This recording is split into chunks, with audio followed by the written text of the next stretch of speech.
A very warm welcome to you at home. I am Musam Khalipi and this is Afroshowbiz News, the show that keeps you in the know about all things art and entertainment from around the African continent. Now, to keep in touch, feel free to email us at afroshowbiznews@sabc.co.za. Also follow us on Twitter. Our handle is @AfroShowbizNews. Time now for today's headlines. A 2,351-year-old mummy is in dire need for proper conservation. What better way to celebrate Youth Month than with a play titled Biko's Quest, currently playing at the Soweto Theatre. And young musician Nakane Tweri has scooped awards for his debut album and is now taking his music to another level. A 2,351-year-old mummy is in dire need for proper conservation. Preserved in a museum in India's southern Telangana state, the mummy was donated to the State Museum in 1930 by Mir Osman Ali Khan, the 7th Nazim of Hyderabad. The mummy belonged to a young girl of 16 to 18 years of age who is believed to be the daughter of the 5th pharaoh of Egypt, who ruled the Ptolemaic dynasty's reign. The mummy is one of the 6 mummies preserved in museums across India. The outer crust, the face, shoulders and the toe areas of the mummy have been fragmented and the exposed inner wrappings have disintegrated. An antique and conservation expert from Egypt who inspected the mummy 6 years ago had suggested a round-the-clock climate-control environment to stop deteriorating and place the mummy in a special oxygen-free showcase. We are trying to get it oxygen-free box from states. Now we are simply using naphthalene balls to preserve the mummy. The antique expert also says museum authorities were not neglected to the preservation of the mummy. At the toe, a wrap came out. It may be at the time of transportation before coming to our museum only. After coming to our museum, there was no damage to the mummy. The mummy was brought to India in the 1920s for a throwaway price of £1,000. It was later gifted to Ali Khan, who subsequently donated to the museum. A Belgian town is commemorating this year's bicentenary of the Battle of Waterloo with an unusual exhibition depicting the life of French Emperor Napoleon Bonaparte. Associated with toys, the exhibition uses Lego toys to showcase, among others, an impression of painter Jacques-Louis David's work titled Napoleon Crossing the Alps. A recreation of history like you have never seen before. Using Lego blocks, this display features new additions such as the battle headquarters of Napoleon and his British nemesis, the Duke of Wellington, as well as the Lion's Mount, a monument commemorating the battle. The exhibition also includes a Lego impression of painter Jacques-Louis David's work titled Napoleon Crossing the Alps, and features Lego models of the Emperor's iconic beacon, of his throne, and the Kettle of Masons, one of his favorite residences. Dominating the exhibition hall is a model of Napoleon's last resting place, the Hotel des Invalides, made out of 274,000 plastic pieces provided by the Danish toy manufacturer. A spectacular display indeed, and it took thousands of hours of work to complete. On a utilisé plus de 20 personnes, des modellateurs. On top of this, you have to add 10,000 hours for works that were produced in Rouen for a previous exhibition in 2014. In particular, if you take the castle of Malmaison there, 20,000 bricks and around 300 hours. The most time-consuming one was the Invalides dome that is being constructed over there. It is 2.5 meters high. It weighs half a ton and features over 300,000 blocks. It took 5,000 hours to build it. The exhibition's initiator, Waterloo Alderman Yves van der Creysen, said the use of blocks was a good way to convey the history of his town to younger generations. Here we wanted to do something for the children, who generally come here with their parents and grandparents. This exhibition meets our expectations. It provides a better understanding of the Battle of Waterloo and the empire period of all generations in a fun way. The exhibition is one of the many events organized in Belgium around the bicentenary. A group of young Libyan artists, cultural enthusiasts and architects have taken it upon themselves to bring back life into Tripoli's ancient old city. The city had been dilapidated after years of neglect and conflict, with weekend activities open to the public. Tripoli, a city that once buzzed with activity and in existence for hundreds of years, but now it is just a shadow of what it used to be. Today, the streets of this town are often empty, with shops closed and markets less busy.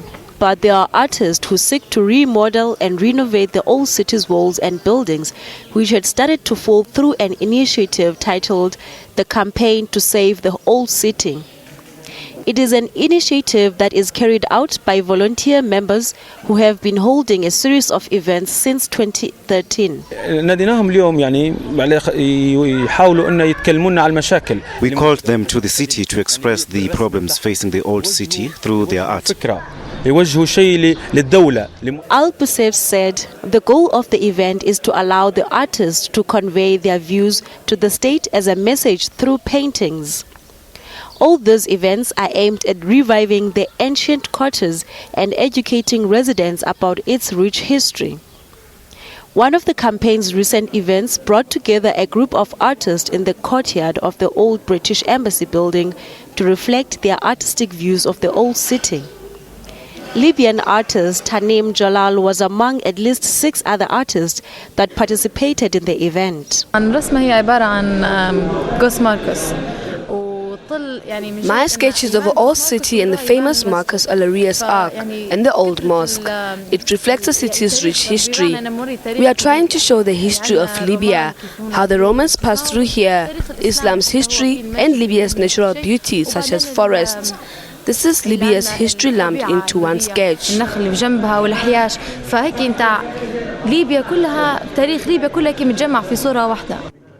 Over the last 2 years, the campaign has managed to hold several events in the Asian quarters, including clean-up drives, flower planting events, and cultural tours. Some of the other projects carried out in recent months include educational summer programs for children, the renovation of a school, and renovations of some of the old houses within the walls of the old city. Most importantly, these young artists painted some of the city's oldest and most historical significant landmarks and attracting viewers in the process. A photo exhibition titled Expression, A Picture of 1,000 Words is taking place at the Guto on Main in Maboneng Precinct in Johannesburg. The exhibition focuses on the hip-hop culture of South Africa, and it's a body of work and a combination of hip-hop music, photography and graffiti art. The event runs until the 13th of July, and now we have in studio the organizer of the event, Sandile Nkabinde, to tell us a bit more about the exhibition. Hello, Sandile. Welcome to the show. Wait, how are you, my lady? I'm good. Thank you so much for coming. So tell us what this exhibition is all about. Okay, this exhibition, it combines graffiti art, hip-hop music and photography. You know, it captures the atmosphere that took place at Splash Jam, an event that used to take place in Orlando West, Ebaleni Kawash, in 2007. And also captures also the mood that used to be around in those days, because we used to get artists coming from across the globe, you know, because Orlando West being a tourist destination, used to get, we got artists coming across the globe, people just to come and see the event, and yeah, the photos were taken there. And yeah, we actually exhibiting those photos there on that space. All right, but now why hip-hop culture, Sandile?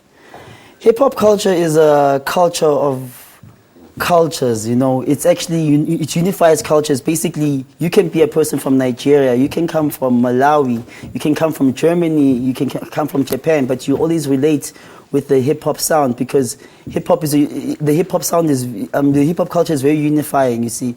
It's sort of like, you can take classical music and turn that into hip-hop. You can take Japanese music and turn that into the hip-hop, you know. And so you find people from all cultural backgrounds, they actually relate to the hip-hop culture. All right, now tell us about the theme, Expression, A Picture of 1,000 Words. What is that theme all about? The theme, it's all about hip-hoppers rapping, you know, words on stage, people expressing themselves, you know, saying more than 1,000 words. So when Edward van Herk, the photographer, took the photos of the people who were performing their art on stage. He actually captured those 1,000 words, you know. Yeah, so it's actually it's actually a moment that captures somebody performing their art, basically. I can say that, yeah. So now, you know, just explain to us, is this exhibition, focused on the youth, or does it, you know, move across all borders? It focuses on the youth and also crosses to older people too, you know, because this hip-hop thing did not just begin from the youth. It's actually something that was started by people who are actually now adults, you know. You see, I can name a couple of people that they are not from these shores, maybe from the States, like African Bambata. You find the person is 80-something years old, but he's still rapping, you know. And yeah, and hip-hop has been here for a long time. In fact, even Senyaka, may he rest in peace, he used to rap, you know, and he used to use those words with, like, using rhymes, just like hip-hoppers do, yeah. Yeah. So what are you know, for the people that are going to come or that have seen the exhibition, what are you hoping that they take away after seeing all of these photographs? I want them to take away a very lovely experience, you know, of slaghuis maybe, when the guys come there and perform, you know, and of rap, of poetry. When they go over there, they must capture, they must at least have an experience of hip-hop and see and be a part of the creativity that has been displayed there at the exhibition. Yes. All right, now briefly tell us where's the exhibition moving to next? Are you planning to take it anywhere else? Yes, we are planning to take the exhibition places. Want to bring it back to Soweto. That's another thing, back to Vilagazi Street. Yeah, we want to put it there directly opposite the Mandela Museum. There's a parking space there. We've been planning to do it there for a long time. So we want to bring the expression session over there. And yeah, we also want to take it to a couple of other venues that I don't want to talk about right now. All right. Yeah. Thank you so much, Sandile, for joining us on the show. Thank you. You're most welcome. Okay, now let's go for a quick ad break, but stay with us.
A play by Mandla Mbote titled Biko's Quest is currently showcasing at the Soweto Theatre in Johannesburg, and there could not have been a better time to feature it than in June, which is celebrating Youth Month. Of significance also about the venue where the play is showcased is the township of Soweto. That is where the June 16 student uprising started in 1976. I better die for an idea that will live than to live for an idea that will die. Most Honorable, I knock on your door. Talk about a perfect timing to showcase this play. The month of June on the 16th, 39 years, played a big role in making history. That's when students of Soweto took to the streets to protest against Bantu education. Even though the relevance of this 80-minute production highlights history of another era, the similarity here is that this play also projects the fight by black people against apartheid. Biko's Quest is based on a role played by Steve Biko, an anti-apartheid activist in the 1960s and 70s, a leader of black consciousness movement in the South African liberation struggle. The story is narrated and performed through various communication modes, including song, dance, dialogue, and multimedia, using the past, to meet the present to shape the future. Steve Biko was one of the major things that I've always wanted to tell the story about. And I was so clear also that I'm clear when the past meets the present. It was not the sake of telling the past, but why am I telling the story? I mean, it followed also the story, the production that I created with the cast and directed called The Singing of Mandy, which was in Market Theatre and later last year was here. It was about that for me. It was about, and I was fascinated by the exhibition in the museum. So I followed the exhibition. I watched the exhibition of Quest for True Humanity about Steve Biko and all the people that influenced him and what he influenced, and what it really meant about black consciousness. The life and ideas of a young activist, Steve Biko, inspired many people and continue to do so in the contemporary society throughout the world. I'm hoping that the youth can learn from that and actually appreciate what they're having today. People gave their lives because of their freedom.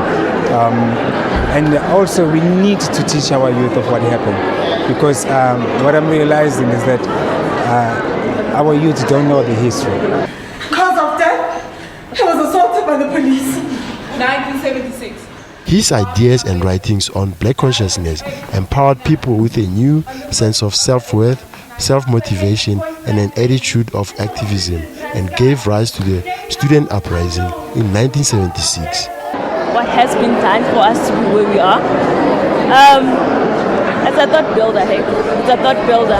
It's more of us knowing where we're going, what they've achieved at the age that they were at, and what we are at. We haven't even achieved half of what they've achieved. They died at a very young age, and they were driven by something, and it actually begs the question of what drives us today as a youth, and have we ever completed what they have started? Is there a need to complete it? Like, it's really thought-provoking. Brilliant show, yeah, deep, very deep. Its quest of memory also challenges the power possessed by young people of today when they become constructively active in their schools and in their broader community. Mzansi Short Film Festival, in partnership with Kabila Film Festival, will once again collaborate with the aim of exposing upcoming filmmakers of the industry. Held annually, this year's film festival will take place in Cairo, Egypt. 30 local short films will be showcased at the festival, giving new filmmakers exposure to the rest of the continent. Now, joining me in studio to discuss the nominations and more is the festival director, Jacques Brand. Hello, Jacques. Welcome to the show. Thanks for having me. Now, tell us a bit more about what this year's theme of the festival is. Well, 2014, our festival theme was Cinema Magic. And we wanted to give filmmakers the opportunity to showcase their work in cinema with the big screen, buy the popcorn, buy the Coke. But we found that the atmosphere was a little bit stiff. Filmmakers didn't really get a nice opportunity to mingle. So this year we've decided to go for an underground theme where everything will be a little bit more social. Giving everybody a nice opportunity to sit, relax, watch the films. So social is more what we're going for this year. So, Jacques, you've announced the nominations, right?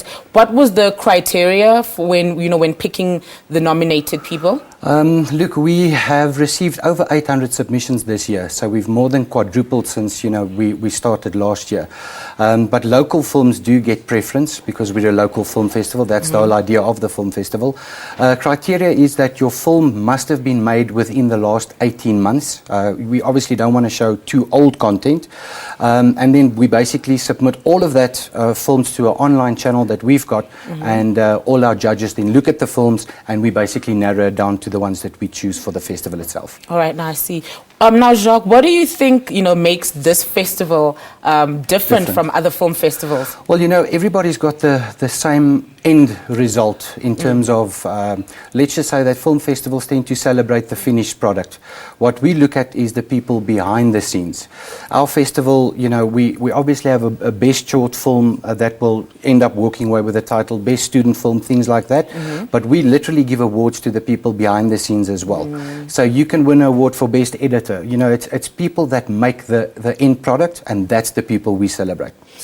All right, now, okay, this is the second the second annual festival. Correct. How has, the turnout been in terms of the submissions of the films that have been submitted? Well, it's been overwhelming. We received submissions from well over the globe. We've got guys that, participated in festivals abroad, many of them.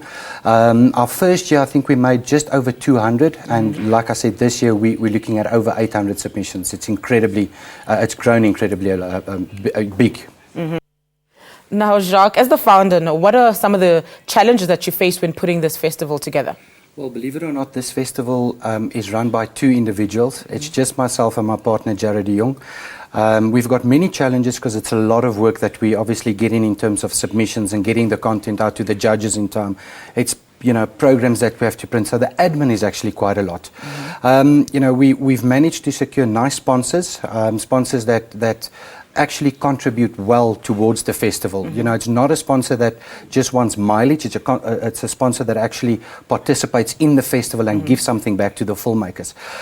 So other than the admin, this is actually a wonderful, experience. All right, Jacques, I'm sorry, I'm going to have to cut you there, but thank you so much for coming. It's been a pleasure having you on the show. Thanks for having me. You're most welcome.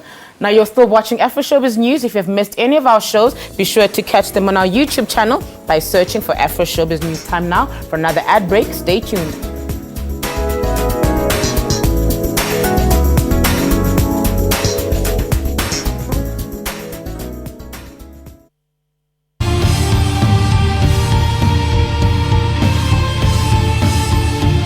Welcome to Network, a technology news program that also discusses what's trending in social media in and around Africa. MTN has launched its new movie and television streaming service, Front Row.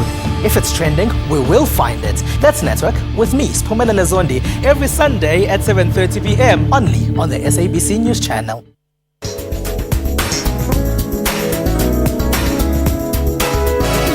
And welcome back. The Soweto Theatre hosted a magnificent dance production titled High Five. The dance piece was a collaboration between the Geneva Ballet as well as local South African dancers. Let's have a look. A dance about the artistic encounters between 18 dancers from Geneva as well as 12 dancers from South Africa.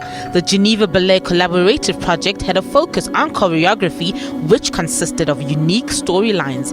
The arrival of the Geneva Ballet in Johannesburg was a thrill for dance lovers. Under the direction of Philip Cohen, High Five brought together some of South Africa's top choreographers, including Gregory Maqoma, Fana Chabalala, PJ Sabaha, and Mamela Nyamza, as well as Swiss choreographer Nathaniel Marie. Although High Five acted as a teaser for the Geneva Ballet's upcoming Romeo and Juliet production, the dancers went through intense workshops ahead of its opening.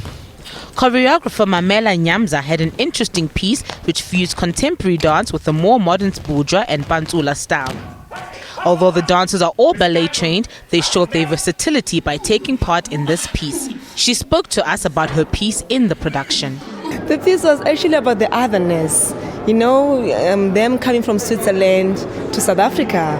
Already one thinks of the Swiss and how they look at us as South Africans.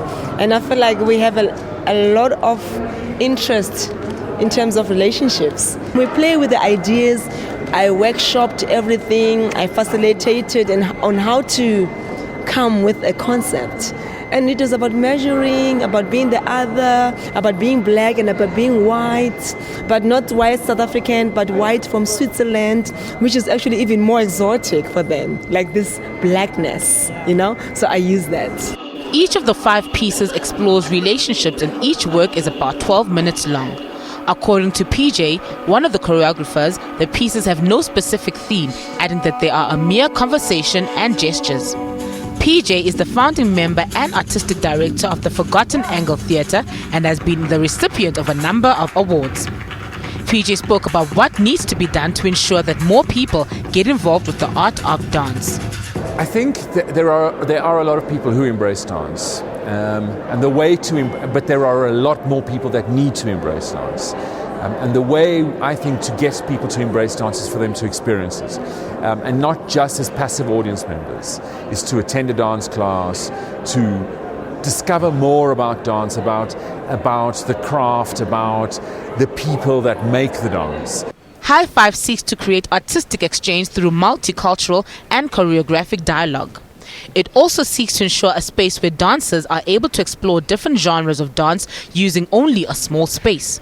This project was a way of collaborating and partnering Gauteng-based dance organizations, municipal, national and international businesses, as well as cultural institutions. Elizabeth, ambassador of France to South Africa, spoke about the importance of forging relationships between different countries. I think everyone comes from different cultural background with a different history, and I think when people work together, it really they can enrich one another and also build something new, completely different and wonderful. The diversity of dances enabled the production to be a space where different cultures can interact using one language, that is art. I think dance is once again, proving that, the language of art can transcend many borders, whether they be linguistic factors that come into practice or even like physical features. We do not all need to speak the same language. And like I said, I worked with Nathanael, who's a French-speaking man, and here we are as Zulu, Sotho, Xhosa-speaking individuals from South Africa, and we were able to create a piece just because we understand the art of movement. High Five partners Soweto Theatre, Dance Space, the Forgotten Angle Theatre Collaborative at the University of Johannesburg Arts and Culture, Hillbrow Theatre projects, as well as Wit Theatre. This dance crew is also involved in another dance production titled Romeo and Juliet, which is currently showing at the Joburg Theatre. They will also be performing at this year's National Arts Festival, set to take place in July in Grahamstown. Musam Kalipi, Afroshowbiz News, SABC. Musician Mangaliso Sawuka, also known as Khamnqa, together with Selebogo embarked on a tour that focused on Eastern Cape public schools to give motivational talks to kids. Under the theme Running with Oros, the goal of the project was to assist children to achieve their highest potential. Now, to talk to us about the project and a bit about his music is Khamnqa. Hello and welcome to the show. Thank you for coming. So, first and foremost, tell us about what this school project is all about. Well, this school project is about uplifting the students, like from high schools, uplifting them, telling them, to think positive and focus on their goals. It's been a great experience, It reminded me when I was in high school when people there who have been on TV used to come and uplift us, man. It's been great. All right, but now you are a musician. Why did you now decide to go this route? Well, it's more like, for us, it's more like giving back to the community, Because, we're from Islalini, we're from Ekasi. So it's good, when you back there and, say the things and making sure that they don't do the wrong things that we've done and other people that have done. And then just to make sure that they focus on their dreams, man, and think positively. All right, now, Khamnqa, you guys are not only doing schools. The interesting thing is you're also going to prisons. Why did you, also decide to go that route? Yeah, the high school kids, they end up having wrong choices, that lead them to prisons, and then they change from there, So we're trying to encourage them that, no, man, it's not end of the world, You can still start afresh and do your thing. And, yeah, man, if you want to study to become a doctor, be a doctor. If you want to be, an athlete, can be an athlete, just keep being positive. All right, now let's talk about your music. You have a single out. Just briefly tell us, what is that all about? Yeah, that's Yakipala. It's all about, having fun. Basically, it's a birthday song. To viewers out there, if it's your birthday today, listen, stick around, stay tuned, and listen to my track. It's all good. All right. Now, thank you so much for coming, Khamnqa. Now, we have now come to the end of our program, but be sure to catch the repeats every Sunday at 2 a.m. and again at 1:30 p.m. We will be playing out with Khamnqa with a song titled Ziyakiphala. From me and the rest of the crew, goodbye. Yeah, Afroshowbiz, Ziyakiphala. Yeah, Mamela, just up. lusuku lwazalwa kwami namhlanje sipholile sizimamele sihleli ngaphandle Thixo wamonofefeza ngendonwaba kanje sikhumsha sami sikhona osibiza bambakhona no-enkosi ukhona nendaba gqibela mzukwana nabo bakhona andibhuzwanga heha ndakhalelwa ngebhiya unkuntu onwabile la inyama iyatshiswa la akho ndithi yotywala obungekhoyo ububele kwakunye nezoyo mtaphena itoro simanyena khomntu uphuma ikholo uloyiso khona ubahlele entanyeni akusahlekwa uyafufutheka awuzicengwa spaza siyatsho ngapha kwayithi iyatsho ngapha hawusiyatsho ngapha DJ Colin ngapha kwathe Brian ngapha chesa Afroshowbiz khamnqa chesa ha ziyakhipha la zithuma ya sondelanga leno kumnandi kha ziyakhipha la ziyathuma ya sondelanga leno kumnandi kha ziyakhipha la ziyathuma ya sondelanga leno kumnandi kha ziyakhipha la ziyathuma ya sondelanga leno kumnandi kha Nomntwana usistripa nangokhulula iskipa uhlanga amadolo incaza yami yayanzipha kwenzeka ntoni uthi uthunywe ngutazipa sobonga le itubra chini yenyukelana